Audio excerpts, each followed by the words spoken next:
Her true story from California. My son texted, "You won't be joining us. My wife prefers to keep it only her family." After I paid for the whole vacation, so I froze the travel fund before takeoff. They boarded the plane. The card didn't. "You should understand your place. My wife prefers to keep the vacation just for her family. You've already done your part by paying." That was the text my son sent me at exactly 11:02 p.m. 2 nights before the family trip I had been planning, funding, and dreaming about for 3 years. I sat at the kitchen table, my reading glasses perched on the tip of my nose, the soft hum of the refrigerator the only sound in the house. I had just finished placing the last set of travel-sized sunscreen bottles into the zippered bags I had labeled by hand, one for each grandchild. My hands were still sticky with tape from wrapping little souvenir bags with keychains that said "Aloha" and "Grandma loves you." The phone buzzed again. Another message. "Don't take it the wrong way, Mom. It's not personal. It's just simpler this way." I did not reply. I stared at the glowing screen until it went dark. Then I placed it face down on the table. He didn't call. He didn't say thank you. He didn't even bother to lie with kindness. Just a cold, quiet reshuffling of family, where the woman who raised him had become, in his words, not part of her family. I had known things were changing. It wasn't just the way Tanya, my daughter-in-law, corrected me in front of the kids, or the way she rolled her eyes when I told stories from when my husband and I first visited Hawaii on our honeymoon. It wasn't even how she started hosting holidays at her mother's house and forgot to mention it until the day before. No, what told me everything I needed to know was the way she had looked past me. Not through me, but past me, like a waitress at a restaurant that had already dropped off the check. Still, I never thought Nathan would go along with it. He had once written me Mother's Day cards that made me cry. He used to bring me pink tulips every March, even when he moved out of state. When he was a boy, he told his teachers I was his best friend. I kept the picture he drew in 2nd grade, the one where I had a cape and the caption said, "My mom saves the day." Apparently, I was no longer part of that story. I looked at the small duffel bag I had packed for myself.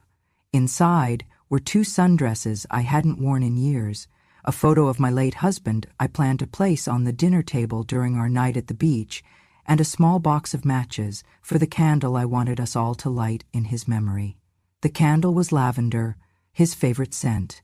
I had imagined us standing on the sand, barefoot, as the sun dipped into the ocean. I imagined my grandson holding my hand, asking, "Did Grandpa love the beach too?" And I would say he loved it enough to bring me here before we could afford it. He loved it more because he shared it with me. But that wouldn't happen now, because I wasn't invited. I had paid for the beachfront villa.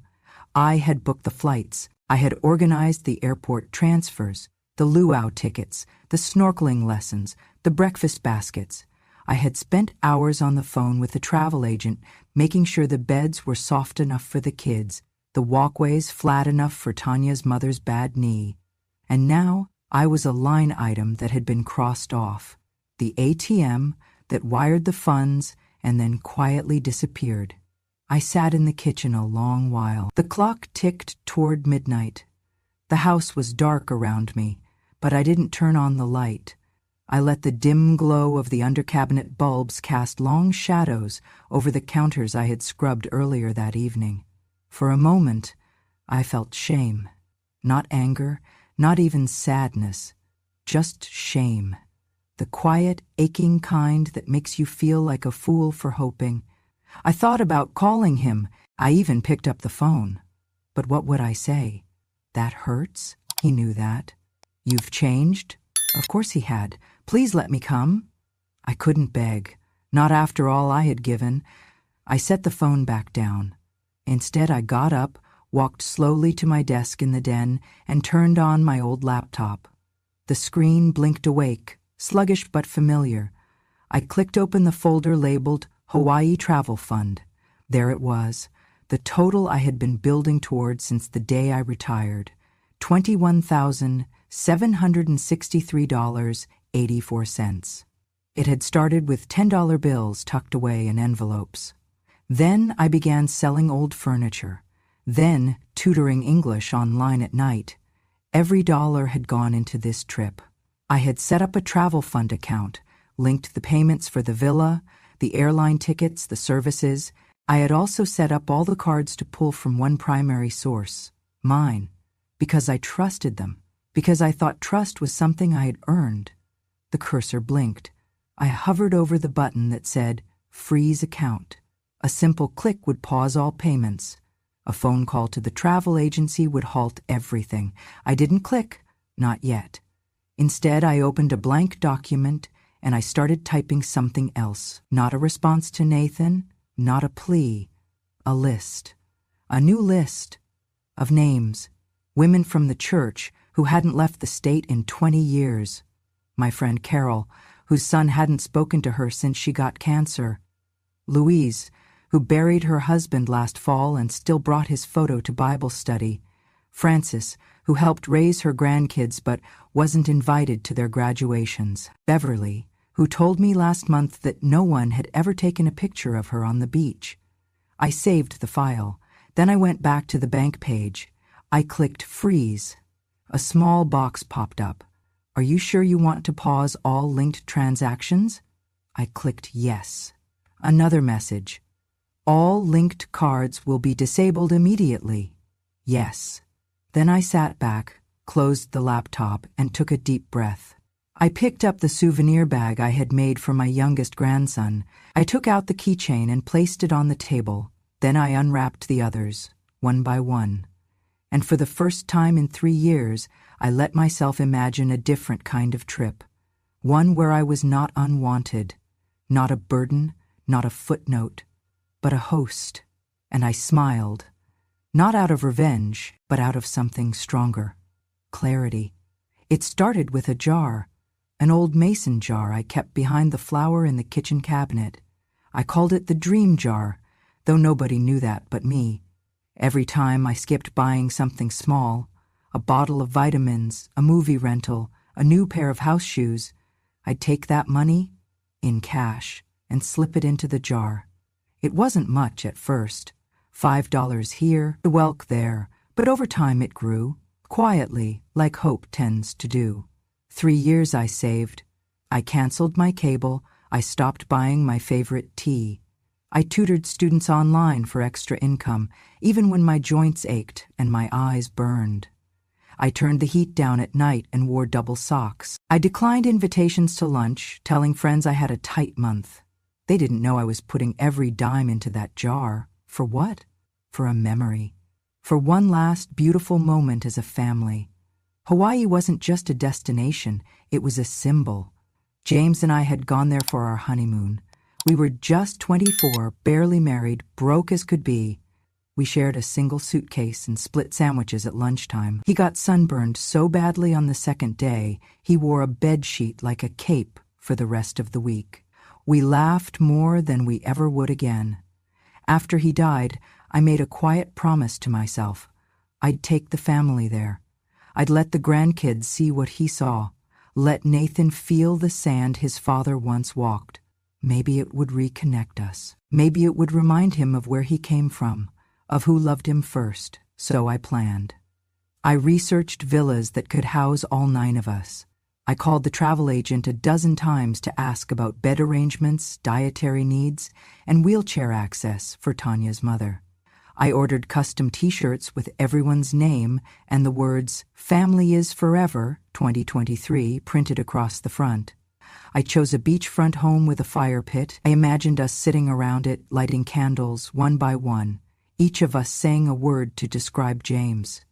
I would bring his photo, the one of him laughing with his head thrown back, sun in his hair, and I'd hold it while we all said something good. I imagined silence, then tears, then laughter, but mostly I imagined being seen, being thanked, being held. None of that happened, because somewhere along the way I stopped being part of the picture. I don't mean just the metaphorical one, I mean literally. I noticed it slowly. Fewer group photos. When they posed at Thanksgiving, Tanya would say, Let's do one of just the kids. Then, let's do one with just our family unit. And by the time they were done, there wasn't time for one with me. At Christmas, they all wore matching sweaters, red with white trees. Mine was blue. I didn't even know there was a plan. Nathan would brush it off. "Oh, you're not into that stuff, Mom." But I was. I just wasn't asked. Tanya took over birthdays. She hosted everything at her mother's place. I was invited, but I felt like a guest. Once, she told someone, "Nathan's mom is here too," as if I'd wandered in uninvited. And always, she smiled like she didn't mean harm. But harm doesn't always come with raised voices. Sometimes it comes with exclusion, with omission, with being the one left out of every photo, every story, every seat at the table. But still, I planned. I held on, because this trip was going to bring us back together. Because once we were all under that Hawaiian sky, with waves whispering against the shore and children squealing in the sand, maybe love would be enough to remind them. That was the story I told myself. That was the dream I built out of sacrifices, small and silent, until that text, that single text that turned a 3-year dream into a 3-second dismissal. "You've already done your part by paying." Suddenly, every skipped tea, every cold night, every tutoring hour spent squinting at a screen felt foolish. I hadn't been building a bridge. I'd been building a pedestal, one they never planned to visit. I thought of the candles I'd packed, of the moment I imagined us holding hands by the fire. But the truth hit me like a wave breaking sharp against rock. They didn't want my stories. They didn't want my memories. They just wanted my money. And now that they had it, they wanted me to disappear. That night I went to the closet and unpacked my bag. I set the lavender candle on the table beside James's photo. Then I sat in the quiet and asked myself something no mother should ever have to ask. When did I become a burden in the family I built? The morning after the text, I woke up earlier than usual. Not because I had anywhere to be, but because I couldn't sleep. I kept hearing his words in my head. Not even his voice, just the words. Cold, typed, delivered through a screen. "You've already done your part by paying." I moved through the house like a ghost, folding the same blanket twice, straightening picture frames that were already straight, wiping the kitchen counter though it was spotless. The silence clung to me. It hummed in the walls. Later that afternoon, I opened my email to check a grocery receipt, and that was when I saw it. Subject, final itinerary, Hawaii family. Passage, sent from the travel agency. I clicked it without thinking. A full breakdown of flight schedules, villa check-in times, excursions, dinner reservations, rental car pickups, everything I had worked so hard to organize. I scrolled slowly, eyes scanning for confirmation of what I already suspected but hadn't wanted to face. There were 8 names. Nathan, Tanya, their 2 kids, Tanya's parents, Tanya's sister's boyfriend, not mine, not Mom, not Marilyn, not anywhere. 8 plane tickets, 8 lay greeting passes, 8 guests registered at the villa. I was not one of them. I stared at the screen, my hand hovering over the mouse. Then I zoomed in. Maybe there had been a mistake. Maybe I was under guest 9. Maybe they'd added me separately. Maybe, but there were no other attachments, no side bookings, no separate confirmation, just 8. I sat there for a long moment, then I closed the laptop gently, like it might break if I moved too fast. That evening, Tanya called. Not Nathan, Tanya. Her voice was overly cheerful. "We're just wrapping up packing," she chirped. "I hope everything's set on your end money-wise. I think the final payment hits tomorrow, right?" I didn't answer right away. Then I asked softly, "Is there anything you need me to bring?" A pause, a sharp, awkward silence. "Bring," she echoed. "Oh, no, you don't need to bring anything," I pushed gently. "Just wondering if I should pack any games for the kids or snacks for the flight. I know sometimes they get motion sick." She cut me off, still smiling, but with steel in her voice now.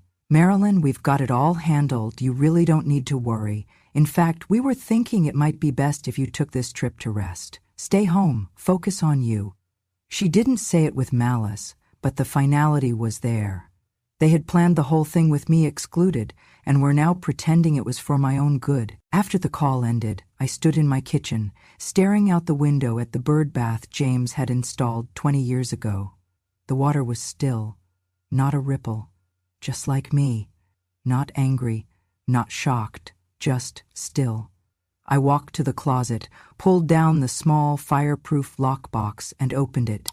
Inside were the documents I'd kept since opening the travel fund, the account I created, the account I funded, the account linked to every single booking. I flipped through the forms. There it was in bold letters: account holder Marilyn Rose Monroe, authorized users none, no co-signers, no shared ownership, no alternate access. I sat down and opened my banking app. There it was: travel fund, $21,763.84. Status: active, linked cards. 6 primary billing owner, me. That's when I started thinking about how easily they had erased me, how confidently, how they had spent my generosity like it was their right, and discarded my presence like it was a burden. I was never meant to go. They just needed the money. It had never been our vacation. It was a transaction, and I had been the bank. But the thing about banks is, they can close. I did not make any decisions that night. Instead, I turned off the phone, made myself a cup of peppermint tea, and sat with it. I let myself feel it fully, not just the insult, but the clarity. They did not forget me. They omitted me. And worse, they assumed I would be too passive, too old, too grateful for crumbs to notice. They thought I'd stay in the shadows and smile anyway. They forgot who raised them. I closed the app, and for the first time in months, I slept through the night. I didn't yell. I didn't cry. I didn't call anyone to announce what I'd discovered. No dramatic phone calls, no explosive accusations. I simply made tea, sat in the chair James used to call the lookout, and stared out the window while my laptop blinked awake beside me. The house was still. No TV, no radio, just the wind tapping against the pane and the occasional hum of the fridge. And in that silence, something inside me settled, not like calm, but like stone. I was no longer confused. I was no longer waiting for an apology. I was planning. I opened the banking application and scrolled to the travel fund section. My name was still at the top, account owner. I checked the linked cards, 6 in total. 1 for the resort, 1 for the car rental company, 1 for the airline, 3 for incidentals, food, excursions, entertainment, all set to auto-draw from the same source, my fund. I clicked the settings tab. There it was, transaction lock, freeze mode. I hovered over the toggle. A small note beneath it read, "Activate this setting to pause all outgoing charges from this account. Linked cards will be disabled. No new charges can be authorized without account owner verification." 1 click. That was all it would take. But I didn't click it yet. Instead, I opened another tab, the one for my calendar. I marked the departure day with a red circle. They were scheduled to leave LAX at 10:45 IEM, local time. If they arrived 2 hours early for check-in, that meant I'd want the freeze to begin at around 8:15 IEM, just as they queued up at the gate, confident everything had been paid for. That would be the moment the cards stopped working. But only if I told them not to. Only if I held the silence long enough. Still, I didn't press the button. Not yet. Because once you decide to stop playing the role people assign you, the good mother, the generous grandmother, the smiling supporter who never asks for anything back, there's no returning to that mask, and I wanted to be sure. So I gave them one last chance. Just one. I sent a message to Nathan, simple, soft. Me. Let me know if you'd like any help with the kids' bags or snacks before the trip. I can bring some extra motion sickness bands for Olivia. No reply. An hour passed. 2. I could see that the message had been read. Still nothing. No thank you. No acknowledgement. No we appreciate you. Just nothing. That's when I knew. There was no misunderstanding. This wasn't about miscommunication or forgetfulness or Tanya's preferences. This was about entitlement. About the quiet cruelty of people who think love is a one-way transaction. I was the vault and they were cashing out. But not anymore. I returned to the banking app. My finger hovered again. Then, without hesitation, I clicked. The icon turned blue. The message updated. Freeze mode activated. All transactions are now paused. Manual authorization required to resume. Done. I stared at the screen for a moment, letting it sink in. There would be no confirmation email sent to them, no alert, no warning. They would find out the way I found out I wasn't invited, in the most silent, undeniable way possible. I leaned back in my chair, took a sip of tea and exhaled. It was not revenge, it was reality. A reality they chose. But that did not mean I had to fund it. Over the next 48 hours, I said nothing. When Tanya posted a photo of matching beach hats on social media, I didn't comment. When Nathan texted the family group chat a final, ready for takeoff message, I didn't respond. And when my youngest granddaughter sent me a voice note saying, "Grandma, we're going to see sea turtles," I saved it, pressed it to my heart, and said aloud, "I'm sorry, baby, but someone had to teach your parents the value of presents." Then I returned to my laptop and opened a new spreadsheet. This time, it wasn't for them. It was for me. I made a list titled, "Those Who Deserve to Be Seen." At the top, I wrote, Carol, Beverly, Louise, Frances, Nora, Denise, each one a woman like me, overlooked, underestimated, overused. And beneath each name, I began mapping what a vacation could look like, not for reward, but for restoration, not out of pity, but out of power. Because if I was going to be the one holding the checkbook, I would decide who was worth the trip. That night I slept with the window open. The wind whispered, like a secret finally spoken. They had their bags packed. They had their boarding passes printed. They thought the only thing left was the flight. But the flight runs on more than fuel. It runs on trust. And they had none left with me. They left for the airport with matching luggage, straw hats, and that soft, smug air people wear when they think everything has gone exactly according to their plan. Tanya posted a photo on Instagram from the backseat of the Uber, the kids grinning, Nathan making a peace sign, her own caption reading, "Off to paradise, family only, the last part cut like glass." I saw it while sitting at my kitchen table, sipping coffee from a chipped mug I had owned since before Nathan was born. The same mug he once made me breakfast in bed with when he was 9 years old. I did not like what I felt, but I did not look away. I watched their story unfold, frame by frame. At the airport, at check-in, at the gate, luggage stacked, kids jumping. Tanya's mother posed beside the airline sign like it was a red carpet. 8 smiles. No seat for me. Then the message came in. Nathan, hey, getting weird error at check-in. Can you check the travel account real quick? I didn't reply. 5 minutes passed. Then another. Nathan, they're saying the card was declined multiple times. You see anything on your end? Still, I said nothing. Then the calls started.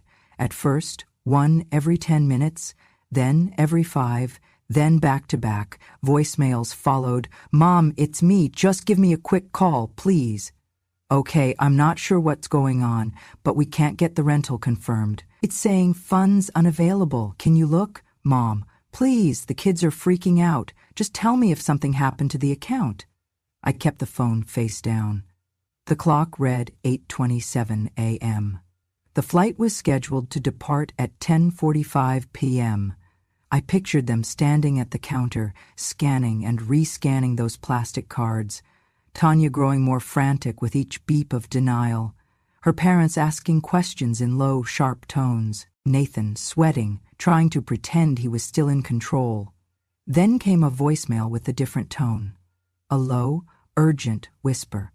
Mom, I don't know what you did, but if this is because of the text, can we please talk? No apology, no admission, just an offer to talk, now that their plans had fallen apart, and still I said nothing. The resort called next, not to my phone, but via email. Subject: Booking cancellation request confirmed. Dear Miss Monroe, we have processed the requested cancellation of your villa booking. Due to the account freeze, associated charges have been reversed. As per your authority as the sole account holder, no further action is required. We hope to welcome you in the future. I read it once, then twice, and finally I allowed myself a small, bitter breath of release. They would not be welcomed. Not there. Not now. Maybe not ever. At 10:40 a.m. Nathan texted again. We're boarding. Call me, please. But I didn't. They took off without a place to land, because money is only a guarantee when backed by trust, and they had broken theirs. By noon I had over 50 missed calls. From Nathan, from Tanya, even from her mother. I didn't listen to any more voicemails. I went for a walk instead. The air was warm, birds chirped. A neighbor waved and asked if I was heading anywhere for spring break. I smiled and said, not yet, but soon. When I returned, the phone had finally stopped ringing. Instead, there was one new message. Nathan, look, if this was about what we said, maybe we messed up, okay? I don't know, things got twisted. But the kids are here, they're excited. We can still fix this. Please, just unlock the account. I promise we'll talk everything through when we get back. I stared at the screen. They wanted the vacation and postponed the apology. They wanted forgiveness without confession. They wanted me to fund their joy while they exiled mine. So no, I did not unlock the account. I did not answer the message, and I did not explain myself. Because I owed them nothing. Because sometimes silence is the only reply strong enough to be heard. The refund arrived 2 days after their flight. It came in small notifications, one by one. First the resort, then the rental car company, the airline taxes and fees, the tour packages, the private chef deposit, the lays, the luau, the snorkeling excursion, all returned, all reversed, all mine again. My travel fund account, once drained by love, was full again. But this time, love would not be blind. This time, I would spend it differently. Not for appearances, not for people who viewed me as a wallet with wrinkles. This time, I would spend it on those who knew what memory was worth, because they too had lived lives of giving without being seen. I opened my notebook, the same one I had used to write down James's favorite songs, his old fishing recipes, and the names of every grandchild. I flipped to a clean page and wrote 3 words at the top. The Forgotten Women. Underneath, I began listing names. Carol from church, a widow whose children hadn't visited in 5 Christmases. Frances, who still wore her wedding ring, even though her husband had left her 30 years ago. Beverly, who cared for a brother with dementia and slept on a cot beside his hospital bed. Nora, who once told me, the worst part of old age isn't the pain, it's the invisibility. Lucille, my old neighbor, a retired librarian who'd never seen the ocean. And Dottie, who had once given me a ride to the clinic when I twisted my ankle and never let me repay her. I made 6 phone calls. Each conversation was the same. Hesitant hellos, followed by stunned silence, then disbelief. You want to take me where? Hawaii, dear. For 1 week. No catch. But why me? Because someone should. Because you matter. I made the bookings under my own name this time. 1 villa, 6 women, 7 days. No tags, no hashtags, no family-only captions. I called the travel agent and gave her different names. I asked for separate beds and 1 large table with enough space for all of us to sit together every night. Then I went to the box beneath my bed. Inside was the photo of James I had planned to place at the head of our family table. His smile still strong, still mischievous, still mine. I had the photo enlarged and framed. Not in gold, but in soft walnut, the kind of wood that grows darker and more beautiful with time. I packed it in bubble wrap and placed it carefully in my suitcase. When we arrived at the villa, a place perched above the ocean, where palm trees swayed like slow dancers and the salt air kissed your skin before you knew it, I walked through the front door and set that photo on the dining table. No one questioned it. No one asked me to move it aside. That night, we sat together under hanging lights, the sound of waves whispering through the open doors. Carol wore a bright scarf and kept refilling everyone's wine. Beverly toasted to finally being somewhere I didn't have to clean after. Frances cried when she saw the view from her window. We didn't talk about who forgot us. We talked about who we remembered. We didn't compare scars. We showed each other the strength beneath them. And James, my James, watched it all from the center of the table, his smile never fading. Each night, we lit one candle beside his photo. Each woman said one thing they wished someone had told them when they were 30. I see you. You're allowed to rest. You don't have to earn love. Your story matters. You are not a burden. You are never invisible. On the last night, we walked the shore in silence. The stars were so close, it felt like you could reach up and tuck one into your pocket. The water curled around our ankles. The moon made silver of every wrinkle and curve and scar. I looked around at the women beside me, women who had given without asking, loved without limit, endured without applause. And I realized something. I hadn't just taken them on vacation. I had brought them home, to each other, to themselves, to the reminder that memory, when shared with the right people, becomes more than a flash in time. It becomes legacy. The email arrived 3 days after they returned. I had just come back from a morning walk, the ocean still whispering in my ears. My suitcase was halfway unpacked, with a half-eaten pineapple wrapped in the fridge, and the scent of plumeria still clinging to my clothes. I sat down at my desk, opened my inbox, and there it was.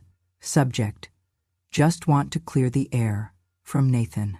I stared at it for a long moment before clicking. Hi, Mom, we're back now. It was, well, not quite what we imagined. A lot went wrong, obviously, and I guess some of that was our fault. I'm not saying everything was handled perfectly. Maybe things could have been communicated better. Tanya says hi, by the way. She was really stressed and didn't mean to exclude you like that. I think maybe she just wanted the trip to feel a certain way. You know how she gets about structure. Anyway, I've been thinking, maybe we weren't fair.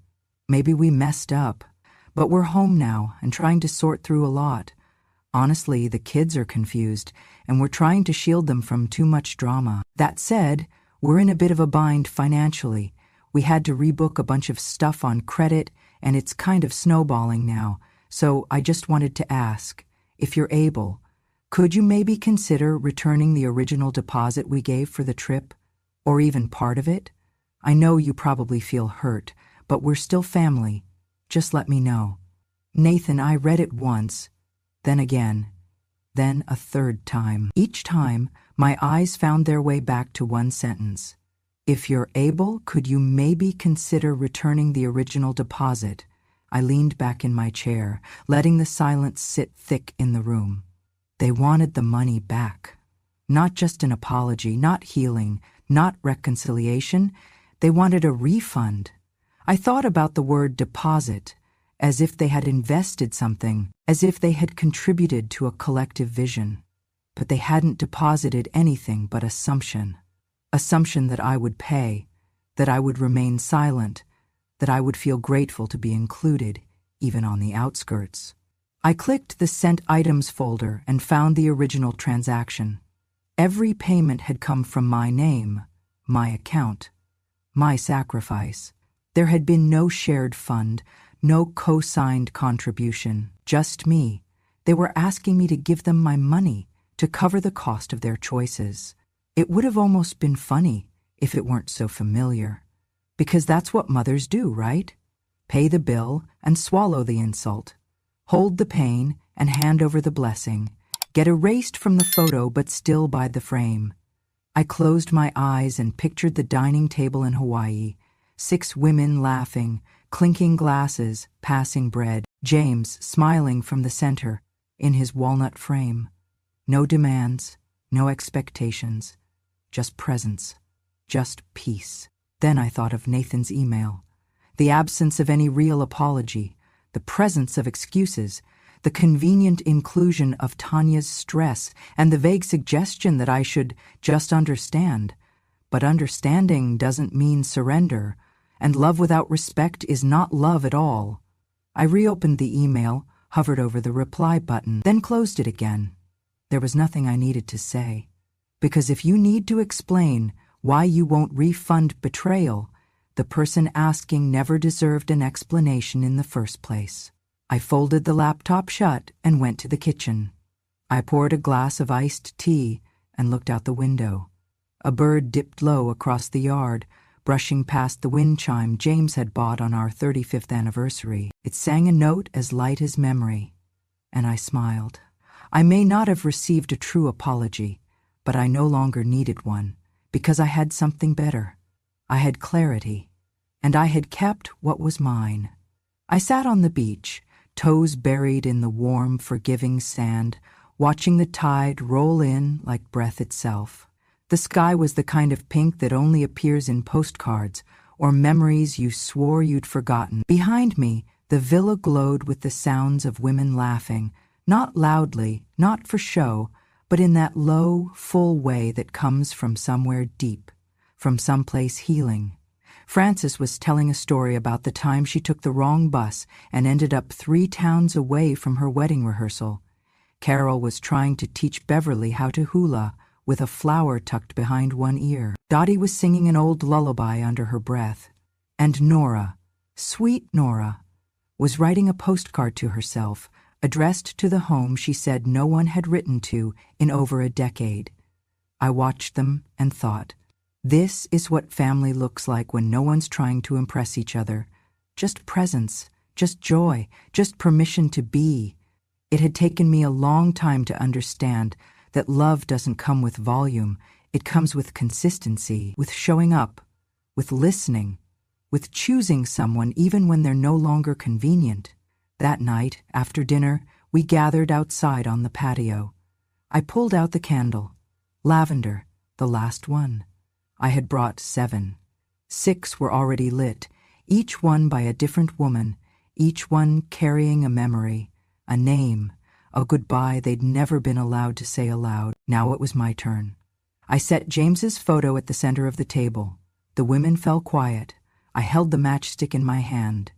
This, I said softly, was supposed to be for all of them, for my family. But I think maybe it was always meant for this. I struck the match. The flame flared, then steadied. I lit the candle and watched the wax begin to melt, slow and certain, like time itself. One of the women, Beverly, reached over and touched my hand. I didn't think I'd feel this again, she whispered. Peace, gratitude, like I mattered. She looked at me, tears welling in her eyes, and I didn't think it would come from someone like you. Someone like me? I asked, smiling. Someone who knows, she said, what it's like to give everything and still be left outside the door. I didn't respond. I just held her hand a little tighter.